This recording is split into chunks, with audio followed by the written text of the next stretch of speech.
How's it going, YouTube? Welcome on this beautiful Friday. Hope we're all staying hydrated and being happy and well. Today I'm going to talk about caffeine and a lot of benefits it can bring, and basically some options you can do, some options you can avoid, and how to take the dosage properly. So caffeine, it's basically going to improve your overall endurance and your aerobic capacity. If I'm also doing short, intense workouts too, like I'm sprinting or lifting weights, that's gonna improve your overall capacity too. It's gonna help really short, intense workouts.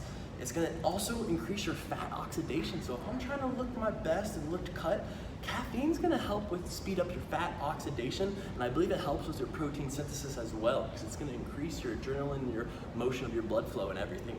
So, I'm talking too fast. Not only that, it's gonna curb your hunger. Caffeine's gonna curb your hunger and your appetite. Usually, more often than not, because my goals are different from everyone else, I'm trying to go for a physique and just overall maintain my overall fitness. I'm not competing or doing anything crazy to my body. So I'll fast the entire day with some coffee. I mean, I guess it's technically not fasting if I'm drinking some coffee, but it will curb my hunger, so I'm not tempted to have like a lunch or a breakfast, and then I'll have a nice solid dinner. And basically get my nutritions and requirements and my protein requirements and all that jazz, carbs, fats, good healthy balance. But basically though, caffeine, if we struggle with our food intake, then caffeine might be a good source to go to for decreasing my overall hunger and my cravings. It is gonna curb the appetite, so that's mindful. Now caffeine is a diuretic too, so if we are taking caffeine, like coffee or green tea, then yes, I would recommend like possibly dialing it back or hydrating more, because it is going to dehydrate you.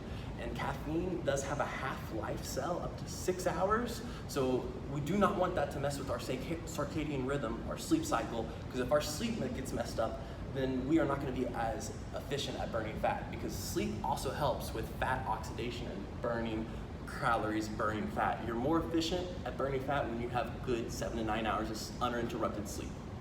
So, back to that, it's gonna curb your appetite.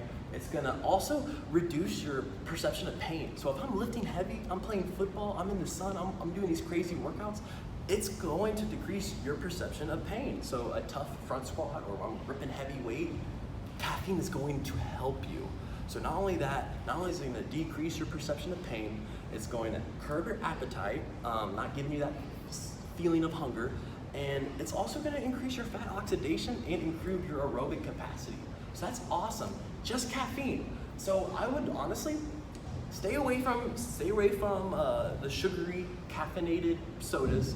Stay away from any sugary teas, and stay away from alcohol. Does have a little caffeine in it and diuretics. Stay away from alcohol, obviously, and stay away from these fucking energy drinks and these overpriced coffee drinks. And pardon my French, but it makes me crazy when I see these energy drinks and you get 0 calories. Well, you're still having a lot of crap in that system though. So, coffee, green tea, I would mainly stick to those. There's some pre-workouts, but yeah, I would stick to coffee basically, because coffee, it's going to do a lot of benefits for you. It's going to get you potassium, magnesium, vitamins B12 too. Also, if you drink caffeine, there's lots of studies that it's going to lower your risk of diabetes and possibly Alzheimer's too. All these like bad diseases that happen with age. Not only that, a 2005 study showed that caffeine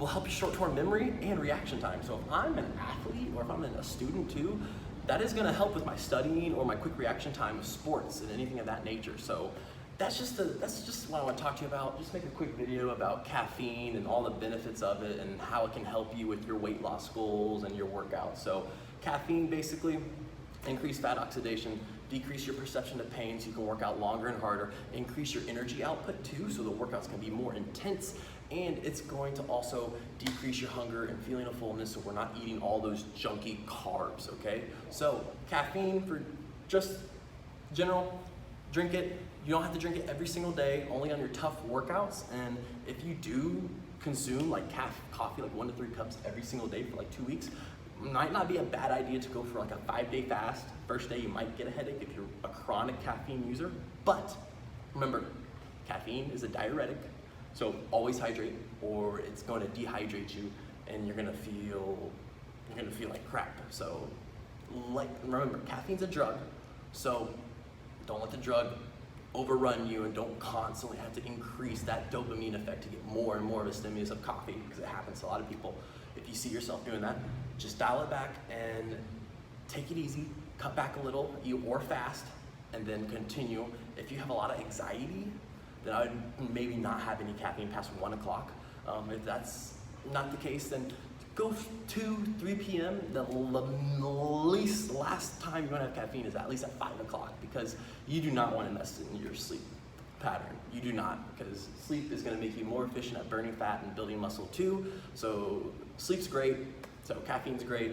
I do caffeine regularly. I try to do it 5 times out of the week and try to take 2 days off on the weekend when I'm not working, but to each their own. Experiment with different caffeines and teas that you like, different coffees, different teas. Watch out for the over sugary coffee drinks. Look for the labels of pre-workouts with the caffeine. How much caffeine does it have? There are also some healthy caffeinated drinks. I think kombucha has some caffeine to it as well. Do protein, coffee, caffeinated smoothies. Just watch the carbs and how much sugar is in that. And yeah, hope you guys have a great day and get some coffee.